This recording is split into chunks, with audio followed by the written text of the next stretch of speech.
माझ्या मौल्यांनो, प्रत्येक लेकराच्या आयुष्यामध्ये आई ही फार महत्त्वाची असते, ही गोष्ट लक्षात घ्या.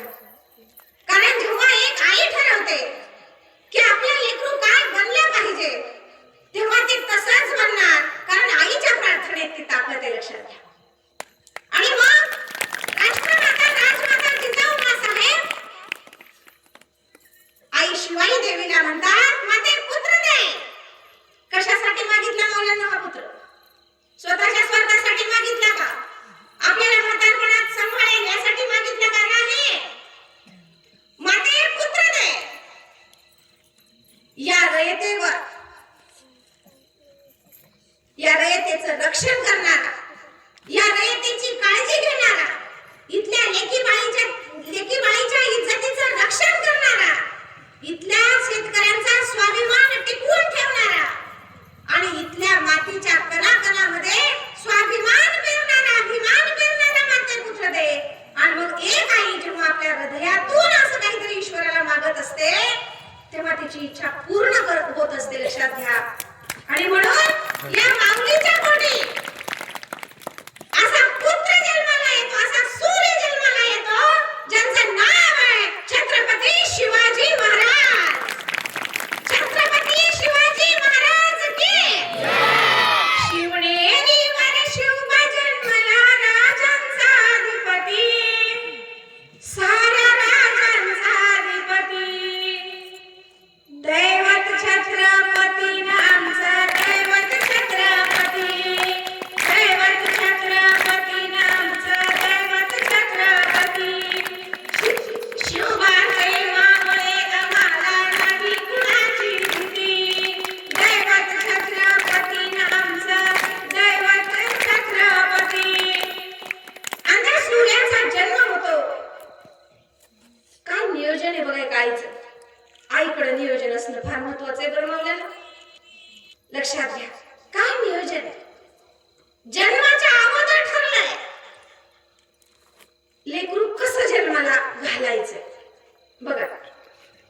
आणि त्यांना जन्म घेतल्यानंतर त्या लेकरांना काय करायचंय याचं सुद्धा पद्धतशीर नियोजन एका आईकडे, एका वडिलांकडे.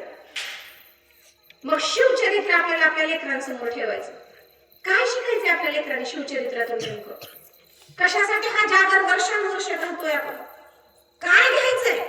किती वर्ष झाली राजांना जाऊन, तरी हा राजा आम्हाला हवा हवासा वाटतो, ती आई आम्हाला हवी हवीशी वाटते का? नियोजन पहा ना.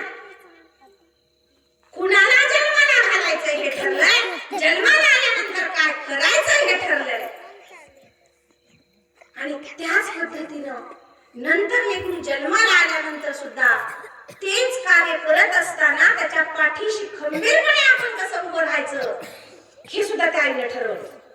रस्ता कठीण आहे, पण ठरवलं आईने की अशाच पद्धतीने आपलं लेकरू वाढलं पाहिजे. त्यासाठी काय करते मग ती?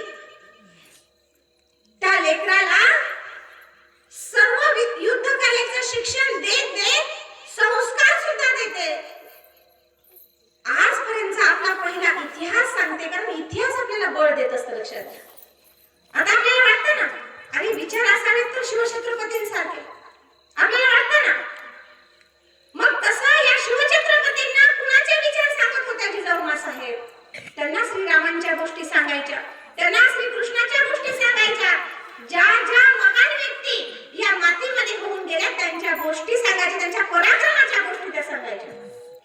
आणि असं वाढवले आपल्या लेकराला. मला सांगा, आपल्या लेकराला जेव्हा एखादी ठेस लागते किती तळमळतो आपला जीव. कोणत्या आई विचार करेल मौलाना? माझ्या बाबाला लक्षात घ्या, कोणत्या आई विचार करतील की जन्म द्यायचा एका लेकराला रोज अग्नीच्या खाईत टाकायचे आपलं लेकरू? काय काळीज असेल त्या मायबापांचा? हा विचार आपल्या पुढच्या पिढीला द्यायचा. जो शहाजी राजांनी आणि जिजाऊंनी केला होता आपल्या लेकराबद्दल, हा विचार शिवचरित्रातून आपण आपल्या लेकराला दिला पाहिजे. लेकरांना आपल्या धाडस दिलं पाहिजे. आपल्या लेकरांना नेमळत आणि भित्र करता कामा नये. मग आपली लेकरं मोठ्या मोठ्या आव्हानाला सामोरे जाताना घाबरतात, माझ्याच्याने हे होत नाही असं म्हणतात. त्यांना एवढं मोठं स्वप्न दाखवा आणि ते स्वप्न ते पूर्ण करत असताना त्यांच्या पाठीशी खंबीरपणे तुम्ही जादू होते त्यांच्या आयुष्यामध्ये.